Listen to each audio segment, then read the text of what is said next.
Alors, aujourd'hui, on reçoit Jean-Christophe Abot, qui est dans les capteurs, on va dire. C'est- Comment présenter ça?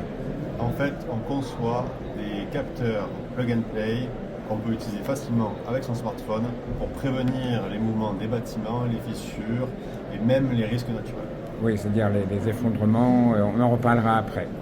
Et Siva Grondin, alors de Siva Industrie. Alors vous, c'est plus particulier, vous êtes dans les fruits, dans les traitements.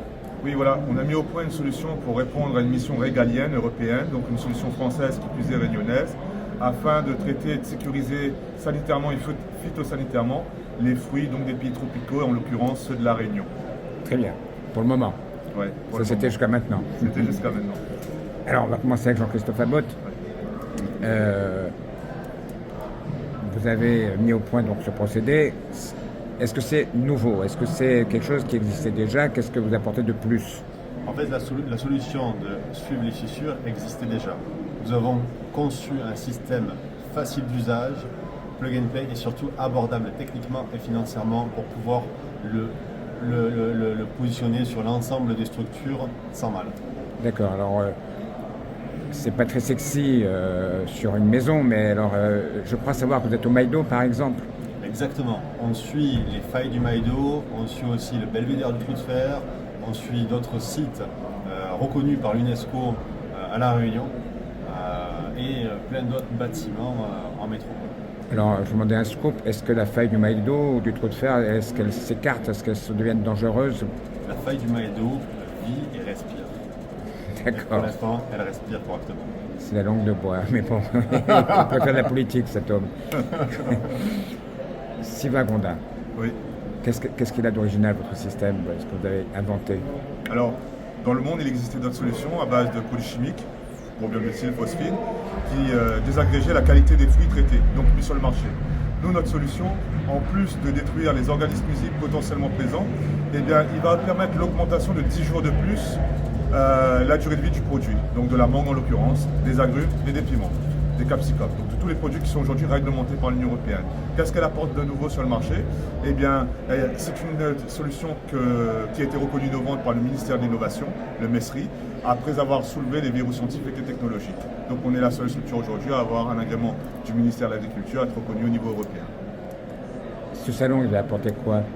Ce salon à Vivatech, donc à Paris, il nous a apporté énormément de plus-value puisqu'on s'aperçoit que depuis 2 jours qu'on y est, on a pu On est le troisième jour. On Là, est le troisième. On est le troisième aujourd'hui. On a pu rencontrer donc des investisseurs potentiels, des fonds d'investissement européens qui se trouvent en Allemagne en l'occurrence, des accélérateurs, un incubateur pour l'accélération, soit européen ou d'un État membre, donc allemand également. On a rencontré effectivement des potentiels clients. Donc c'est un véritable lieu où on va pouvoir être mis en réseau, en relation, que ce soit avec des investisseurs, d'autres startups, qui vont permettre de faire le pont entre nous, startups réunionnaises, et l'écosystème qui se trouve en Europe. alors, le stand de la région Réunion est situé à côté du stand de l'Afrique du Sud, etc. Est-ce que vous êtes allé leur rendre visite? Est-ce que pour vous, il y a un potentiel dans ces pays-là? Bien entendu, on a eu la rencontre avec l'Afrique du Sud, avec la Côte d'Ivoire, le Sénégal.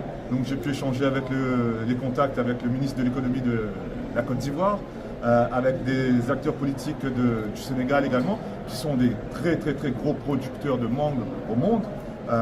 On a échangé également encore avec le Japon ce matin même.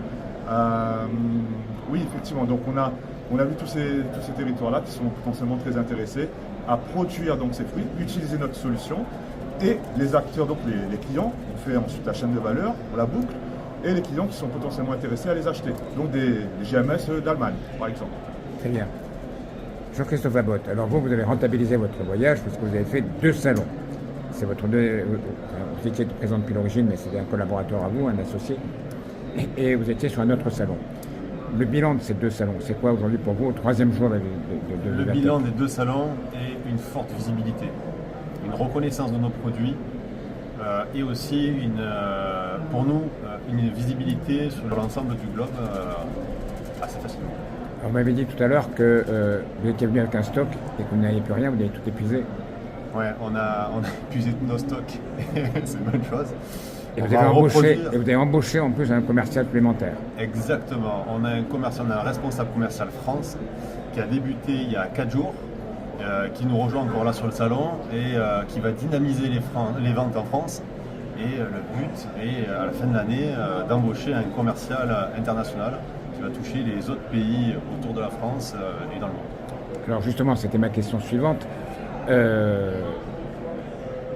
L'intérêt, l'objectif de la région Réunion en vous faisant venir ici à Paris, c'est de développer l'économie, de développer les créations d'emplois. Quelles sont vos prévisions là maintenant, à 3 jours du salon? Est-ce que ça va vous inciter à créer des emplois à la Réunion?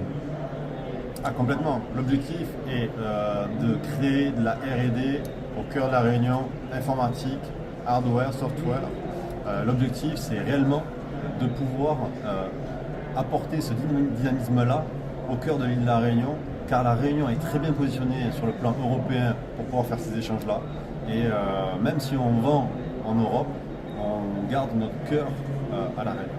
C'est ça, en fait, avec ce salon, en voyant tout ce qui se passe autour de nous, donc en étant présent ici, ça permet d'avoir de nouvelles idées et surtout d'implémenter de nouveaux process sur notre territoire. On voit très bien qu'on a un gros potentiel sur la Réunion, donc les start-upers réunionnais, il faut y aller, il faut foncer, puisque nous, dans notre cas de figure à nous, on va continuer un PMLT de 5 à 8 ans sur la recherche-développement pour continuer à parfaire notre solution et surtout à mettre en place des nouvelles applications afin de jamais rester sur un circuit fini et figé. Il faut constamment évoluer, constamment évoluer. Aujourd'hui, vous êtes sur trois fruits et légumes, mais j'imagine que... Écoutez, monsieur Dupuis, en fait, quand vous regardez la mouche des fruits, elle s'installe sur un fruit hôte et puis elle va sur d'autres fruits. On a vu qu'elle était présente sur les cucurbitacées, sur les litchis, sur les fruits de la passion. Donc, elle se déploie. Et si elle se déploie aussi vite et sur toutes ces autres variétés de fruits, eh bien, il faut des solutions pour l'empêcher, pour l'entraver. Donc, notre but à nous, c'est de travailler pour expérimenter notre solution sur tous ces autres fruits. Toujours permettre de mettre sur le marché des fruits sains, garantis en termes de qualité gustative visuelle et qui permettent aussi d'augmenter leur durée de vie. Ensuite, tout ce qui fait l'objet des cartes de tri, eh c'est de valoriser tout ça pour entrer dans cet aspect de transition agroécologique, d'économie circulaire, de commerce équitable avec les producteurs donc déjà réunionnais pour qu'eux ensuite ils puissent avoir plus de revenus et structurer mieux la filière, qu'elle est déjà structurée, pour que tout le monde puisse monter en compétences, en richesse, en valeur ajoutée. Gagnant-gagnant.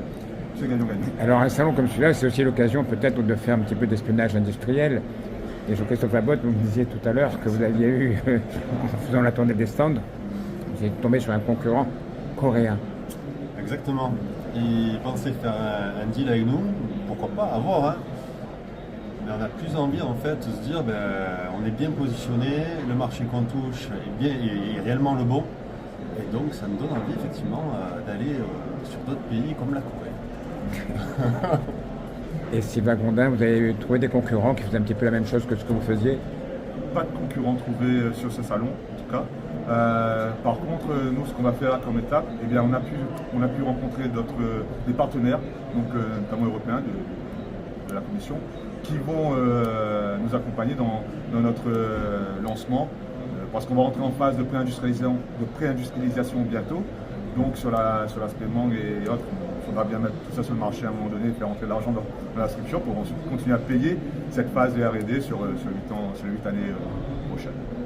Très bien, merci.